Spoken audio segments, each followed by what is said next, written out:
প্রথমবার পাহাড়ে গাড়ি নিয়ে উঠছি, আর সাথে পুরো ফ্যামিলি। নর্থ বেঙ্গল জায়গাটা আমার কাছে নতুন কিছু নয়, কিন্তু এইবারের জার্নিটা একটু স্পেশাল। সিটি কিংবা হাইওয়েতে ড্রাইভ করাটা একরকম, কিন্তু পাহাড়ে সাথে পুরো ফ্যামিলি নিয়ে, trust me, it's a different game all together. Hi, আমি অর্ক, আর আমার এই চ্যানেলের 4 নম্বর ভিডিওতে সবাইকে ওয়েলকাম। এই ট্রিপটা আমরা করেছিলাম উইন্টারের অলমোস্ট শেষের দিকে, তাই একটু একটু ঠান্ডা আর কুয়াশা সব মিলিয়ে একটা বেশ অ্যাডভেঞ্চারাস ড্রাইভ হয়ে উঠেছিল। তাই বেশি দেরি না করে লেটস গেট রাইট ইনটু ইট।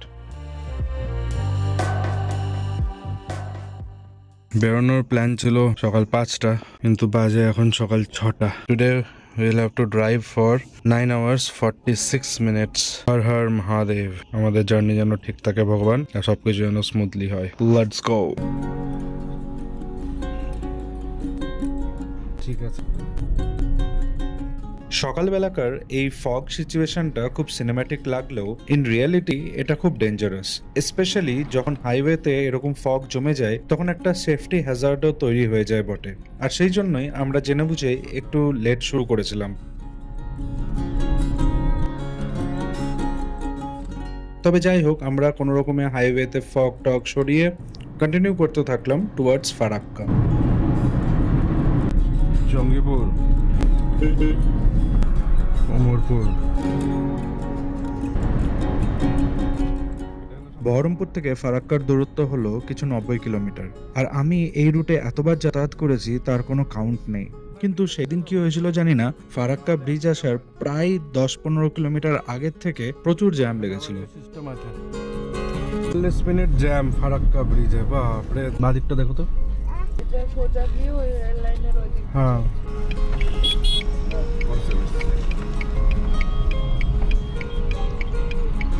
আর জ্যামে বসে থাকতে থাকতে একটি ভেন্ডার এসে আমাদের কিছু চিড়ে ভাজা সেল করে। তারপর ওই ভেন্ডারটি আমাদের বলে দেয় নিচ দিয়ে একটি রাস্তা আছে, আর এই রাস্তাটা ছিল একদম পাথরের রাস্তা। মনে হয় রাস্তাটি তৈরি হচ্ছে। সামনে একটা অটো গেল, চলে যান। এনটিপিসি তে উঠবেন তো? যাবেন কোথায়? যাবো তো তোমার মালদায়। মালদা, হ্যাঁ। এনটিপিসি দিয়ে এদিকে ঘুরে যাবেন, অটো গেল, চলে যান আর পিছন। আচ্ছা আচ্ছা আচ্ছা।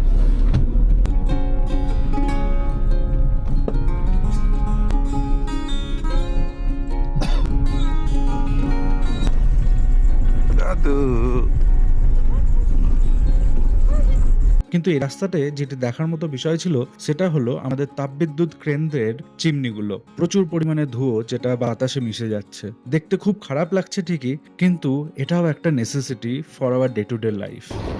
আর গাড়ি হচ্ছে এখানে।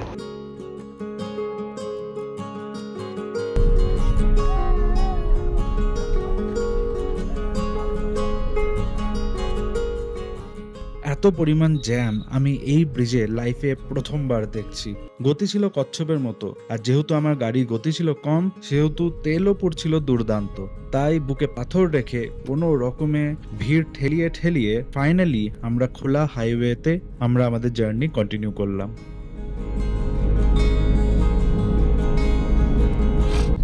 কাজল টোল।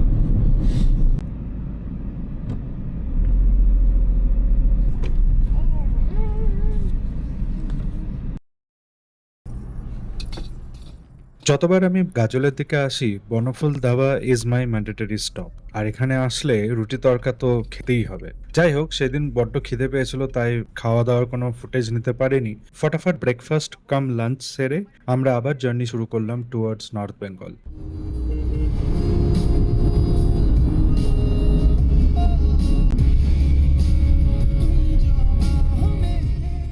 আর গাজলের পর থেকে জার্নিটা একটু ইজি হয়ে ওঠে, কারণ এরপর থেকে 4 lane highway all the way till north Bengal পাওয়া যায়। জার্নিটা ছিল বোরিং আর আনইভেন্টফুল।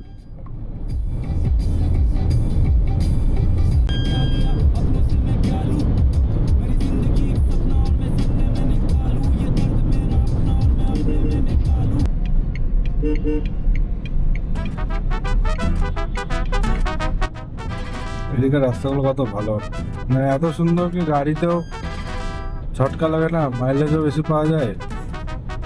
ঠিকঠাক road condition and little to know traffic সব মিলিয়ে জার্নিটা খুবই ইজি ছিল। আর দেখতে দেখতে আমরা শিলিগুড়ির খুব কাছাকাছি অঞ্চলে পৌঁছে যাই। আর এখান থেকেই নর্থ বেঙ্গলের যে ফিল, সেই ফিলটা আসতে শুরু করে। আর সেটা আমাদের জানিয়ে দিচ্ছিল আশেপাশে থাকা ছোট ছোট চা বাগান।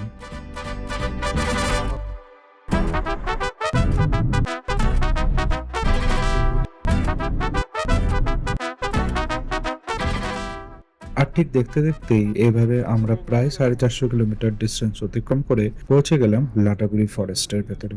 And the experience of driving through Lataguri forest was just unreal. সারাদিন এত হইহট্টগোল, এত ট্রাফিক শোনার পর যখন এই ফরেস্টের মধ্যে দিয়ে আমরা ড্রাইভ করছিলাম, তখন মনে হচ্ছিল ব্রেনে যেন একটা মাসাজ হচ্ছে। মানে ফ্রেশ অক্সিজেন, নো ট্রাফিক, একদম চুপচাপ একটা নিরিবিলি পরিবেশ।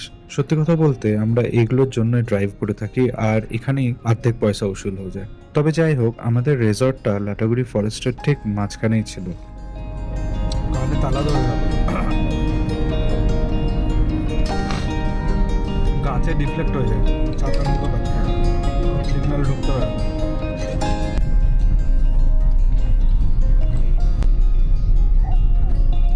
এই করার ইয়ে নাই, এগুলো চাপ।